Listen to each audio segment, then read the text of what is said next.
Pwede pinipilakan. So, dito tayo ngayon sa rooftop. Gagawa tayo ulit ng basketball court dito sa rooftop. Pangatlong gawa na namin ng basketball dito. Nung panahon ng pandemic, dito banda sa gitna, nagkabit kami ng ring dyan. Panahon ng pandemic. Bali, wala pa to. Wala pang bubong dyan. So, malapad yung laruan nung panahon na yun. Pero mababa lang siya. Sakto lang sa kanila noon kasi 2 years ago na yun, so maliliit pa sila. Sakto lang na mababa. Ngayon, hindi na uubra yung ganyan kababa. Mga ganitong kababa lang, hindi na uubra dahil malalaki na sila. Abot na nila yan. Tapos, pangalawang ring natin ay dito. Dito sa gitna na to. Bali yung bubong na yan, meron na yan, pero dito sa side na to wala pa. So yung laruan niya is dito.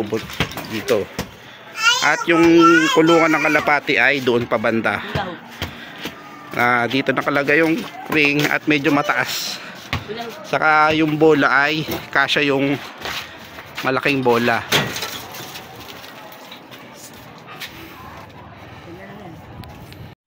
Sana huwag kamay na. So kung makita ko pa yung mga dating video nung mga ginawa naming ring na dito, i-insert na lang natin para may reference. So ngayon, ito nga, gawa tayo ulit ng pangatlong ring kasi mas sabik na sila ngayon mag basketball dahil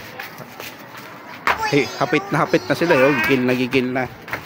Hindi pa naman sila makasingit dito sa may court sa labasan. Merong half court din sa labasan, hindi pa sila makasingit dahil yung mga malalaki pa yung naglalaro doon, yung mga teenager na, mga magugulang na. Ito, gawa natin sila ulit ng ring. Nakabit na nga. Kaso hindi pa maayos.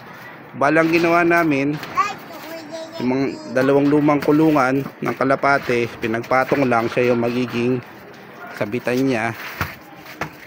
Maliit lang na ring, pang ganun lang na bola. Pwede na para ano lang, papawisan lang, praktisan lang. Saka kung makikita nyo, may design siya na JB32, Justin Brownlee 32. Para kasi na-inspired nga sila sa pinakitang laro ni Justin Brownlee nung Asian Games. So idol na nila si Justin Brownlee.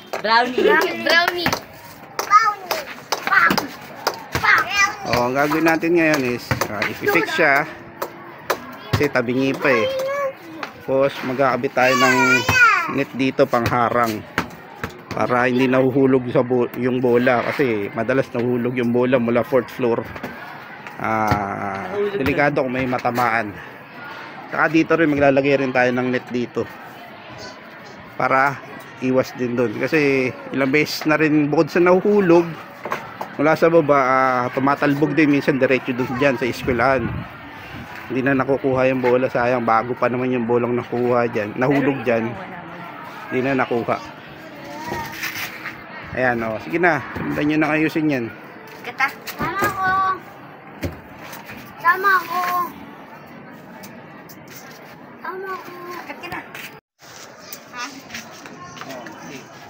Hindi ba, Hiyo, iangat mo po dito, Sabi ito, itan. Ako na to Yan. Sige, ipitan mo na. Si Itani, nagdidrip. Nagkulo ko yung pistuloy.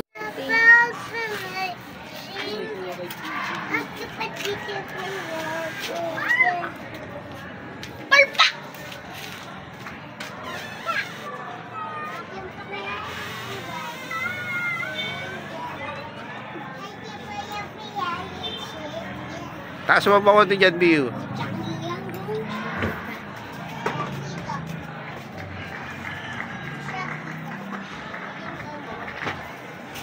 Batok yan! Ano yan? Nakalayak mo?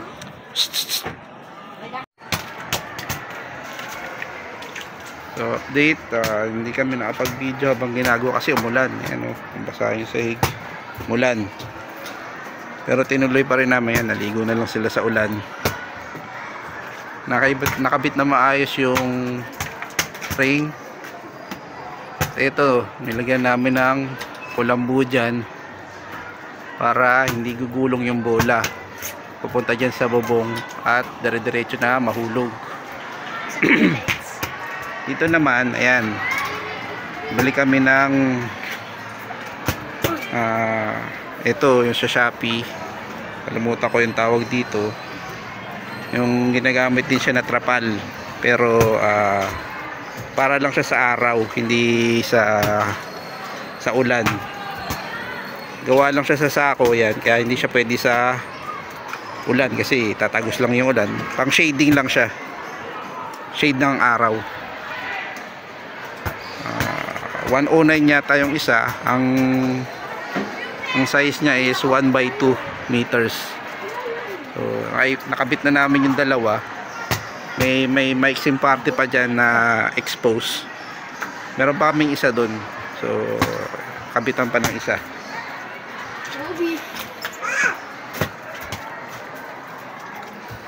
Ito nakuha ko lang na kulambu sa cabinet. So pwede na rin.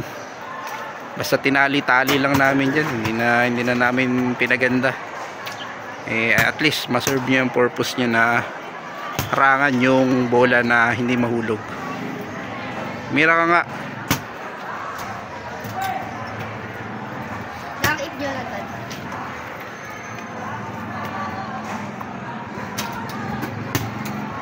At least ganyan lang, pang back shootan lang, pang paluapan. Pwede rin na 1-on-1. Huwag lang masyadong maligalig yung laro na matindi ang depensahan na nagkakasundutan kasi talsik ang bola talaga niyan. Disgrasya. So yun, yun. Kabitan na lang yung parte na yan, tapos talian na lang dito sa mailalim para kahit tumalbog yung bola ay hindi talaga siya mahuhulog.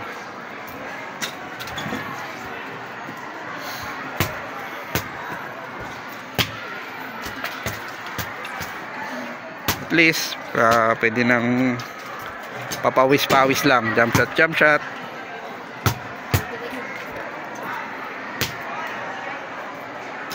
No!